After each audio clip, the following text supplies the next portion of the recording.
The situation at Boeing today and the aviation market in general, that is what we're gonna discuss in this video. Like, subscribe and share.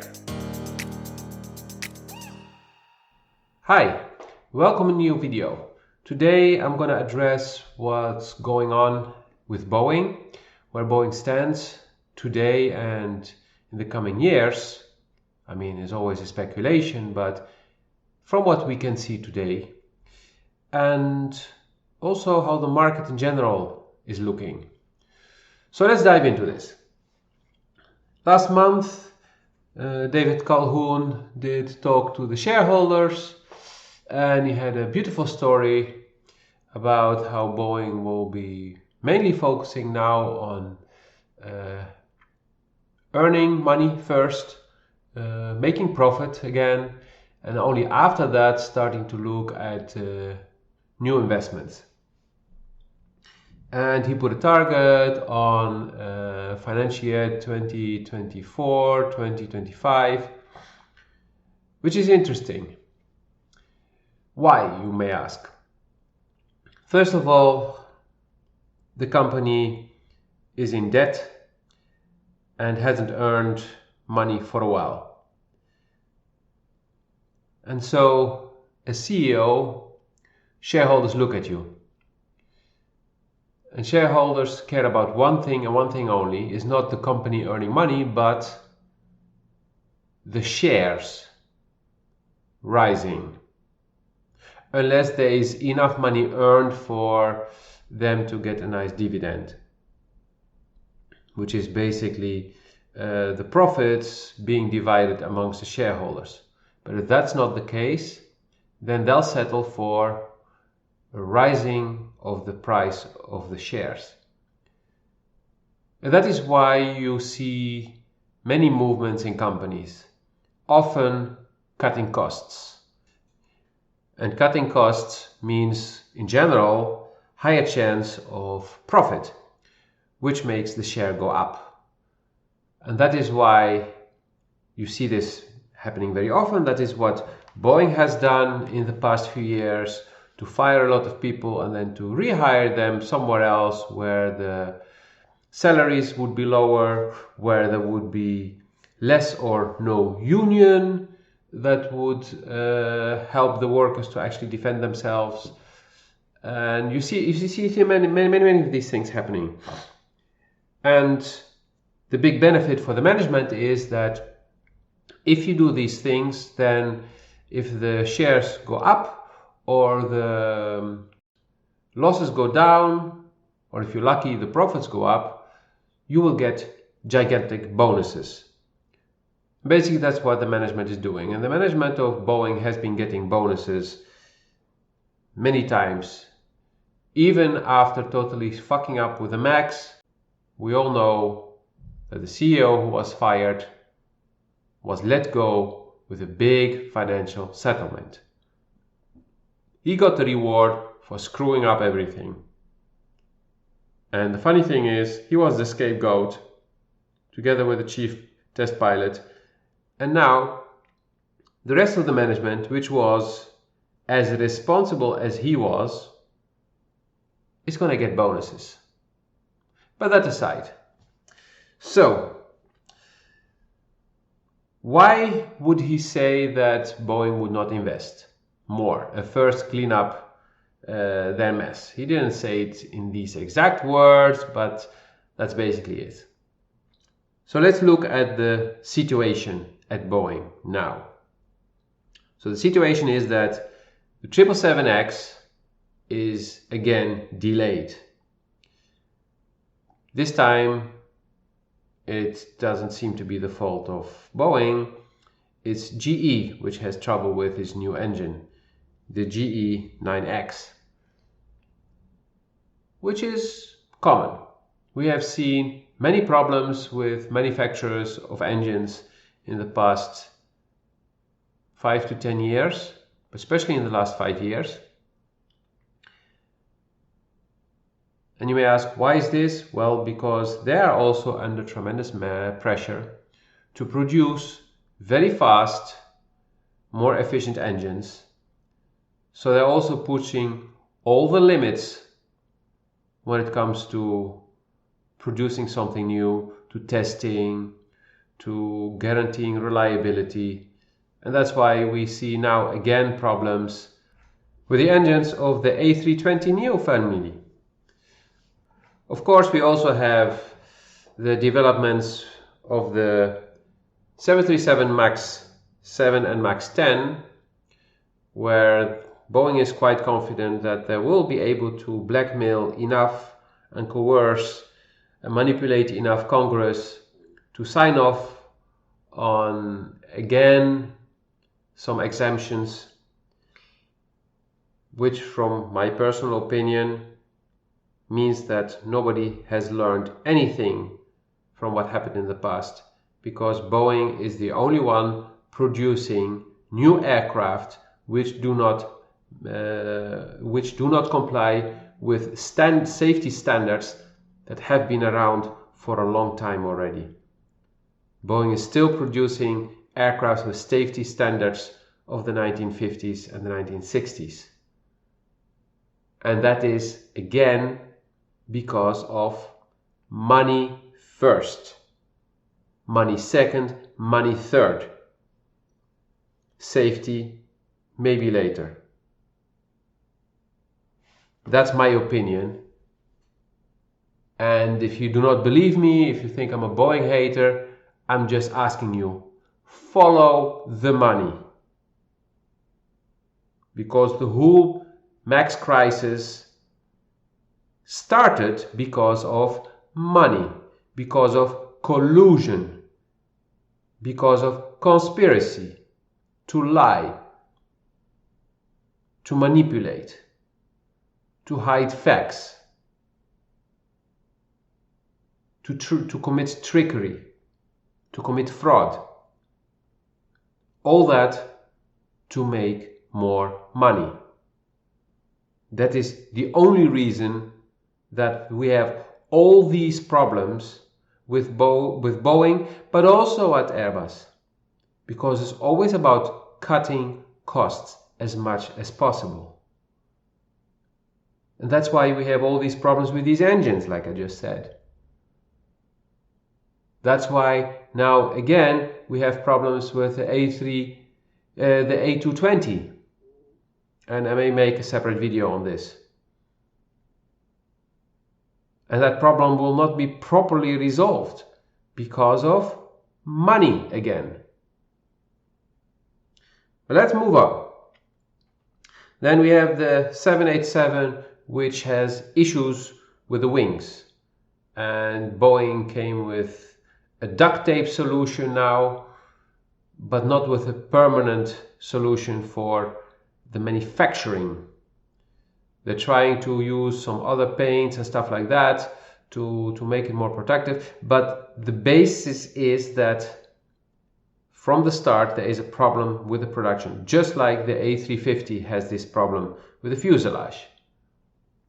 And they also may come with this kind of solutions with the paint and putting some special layers and whatever. But from the start there is a fundamental issue. And this is normal because it's the first time that they use so many composites. Another problem Boeing has, a financial problem, is with the 747. The last two that will be delivered are those for Air Force One, and Boeing is losing money on them. Unless they got the Pentagon to sign off on paying much more than was originally agreed. You remember, this was a deal made by Donald Trump. So Boeing must be very grateful to Donald Trump for making such a sharp deal for the Pentagon, which basically means that Boeing has to pay for the difference with the timely overrun, with the cost overrun, with everything that is included. But okay, it is what it is. So, what's happening from here on? Well, the comment about the fact that Boeing will not be designing a new aircraft, and there will not be a launch of a new aircraft, and not to be expected new aircraft before the mid 2030s.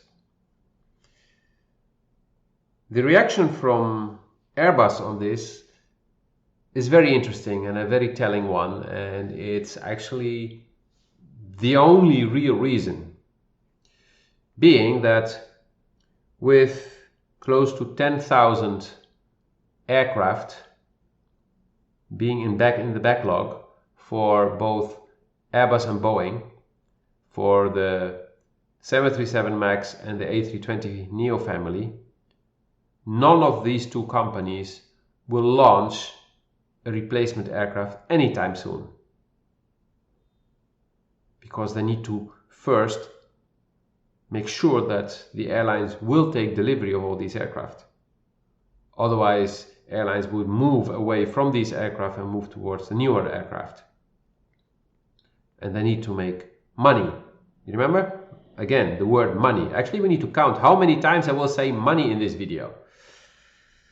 So money rules here again.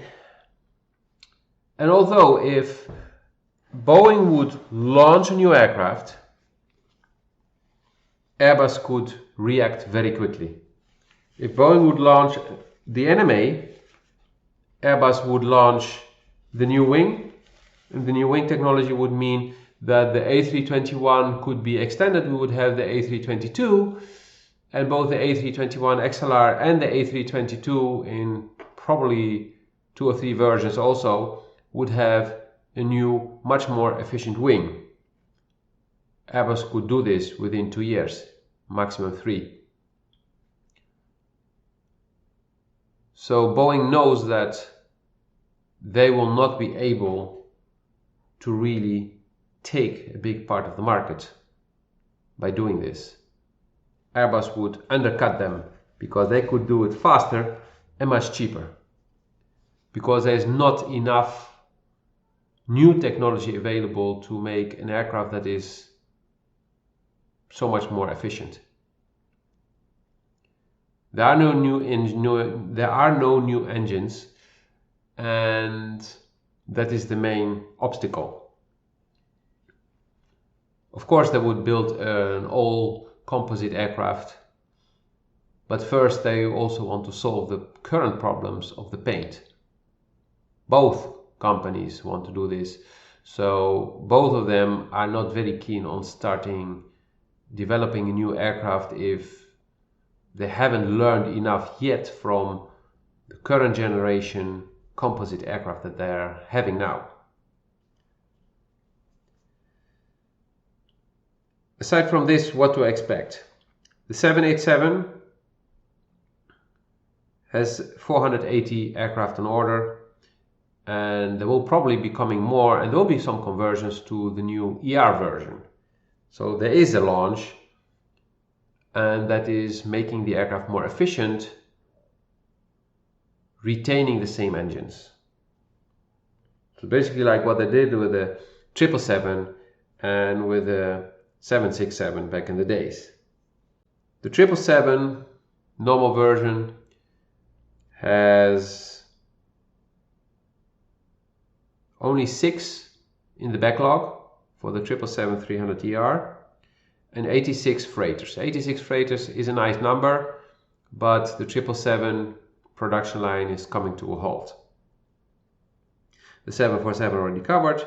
The 767 is only producing tankers and multi-role aircraft for the military. As far as I know, the problems are finally resolved there. So there is not so much in production.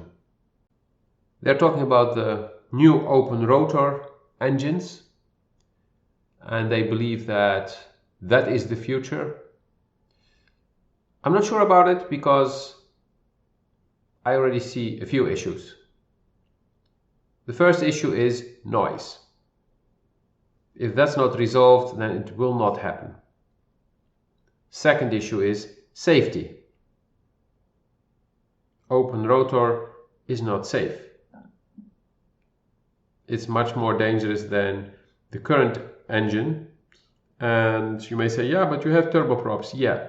Did you see where the turboprops in general have their engines and how their wings are?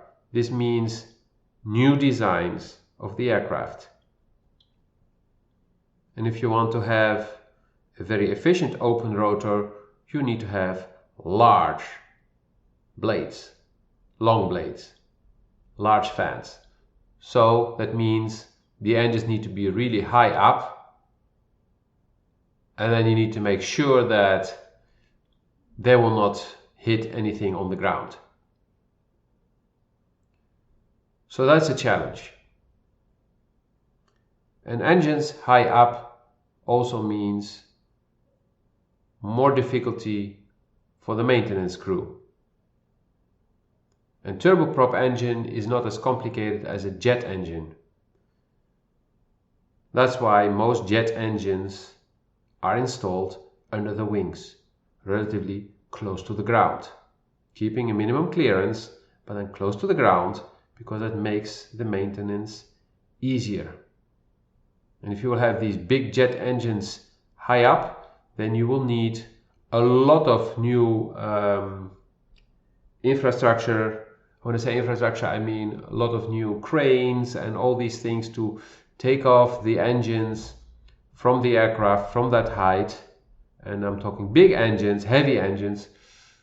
So it will not be as easy as with conventional aircraft to replace the engines. So yeah, they may say, yeah, we'll make them more efficient, less maintenance costs. Yes, on one hand, less maintenance. On the other hand, the maintenance will be more expensive, because you will need the facilities, you will need the tools to actually get these engines off and back on the aircraft. Which also means if a replacement engine needs to be flown to a far destination, to a country that does not have that same type of aircraft in his fleet, that you cannot just send a new engine, a replacement engine, but you also have to send the crane and everything to actually get the engine all the way up to the pylons. It's just like the A380 could not just fly anywhere because the airports needed to have the facilities that could handle having an A380. The same problem was also the case with the DC-10, with a big engine all the way up there under the tail. That was not making it so easy for maintenance crews to actually replace the engine. Yeah, you can get up there with a ladder to do some repair, but if you need to take out the engine and replace it, because that is something they often do, it's cheaper to just take out the engine, put in a replacement engine, and then fly the engine somewhere to a special repair center. But that's not so easy with an engine that is high up and that is big and heavy. So that new technology, I'm not so sure about it. They need to come up with many more reasons to do it, because there are many reasons not to do it today. So what will we see? We will probably not see any new aircraft anytime soon being launched, because there is no need to replace the 787. The 777 replacement is already in the making. I mean, for the smaller versions, we have the 787-10, especially with an ER version. There will be a better replacement to the 777-200 LR, the long-range version. And for the 777-300ER, we have the 777X, 800, the 8 and the 9. So these are already in the planning. But a 767 replacement, especially the 200, even the 300, that will not come. So airlines have to take the 787-8. And for the 757, we're already seeing it that even the American airlines now are looking at the A321XLR because there's nothing else in the market. There is no replacement, and there will be no replacement anytime soon. Because like I said, if they launch an NMA today, it will not be so much more efficient that Airbus cannot counter this by updating the A321 with a new laminar flow wing. So this is where things are heading for now. This is the status of Boeing, and basically also covered the status of Airbus, because Airbus is also not going to do anything new now. They're going to work on solving the current issues, on ramping up production to actually deliver all these aircraft.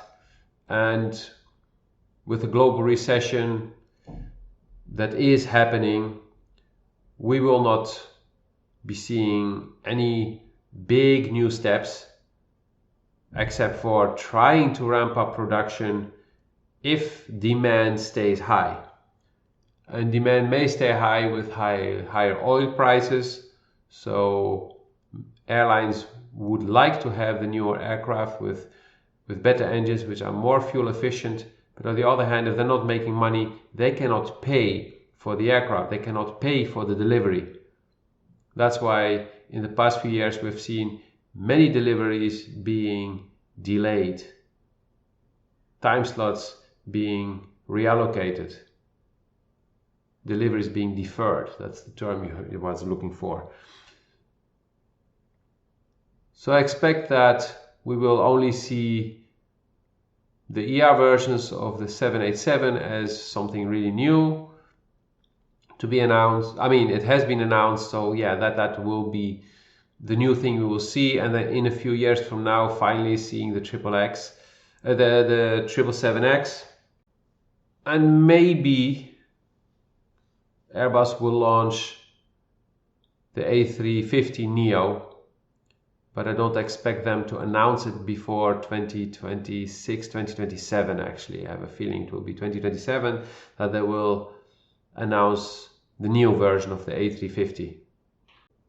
Oh yeah, and the A220-500 version, but that's already, yeah, they're being talks about it.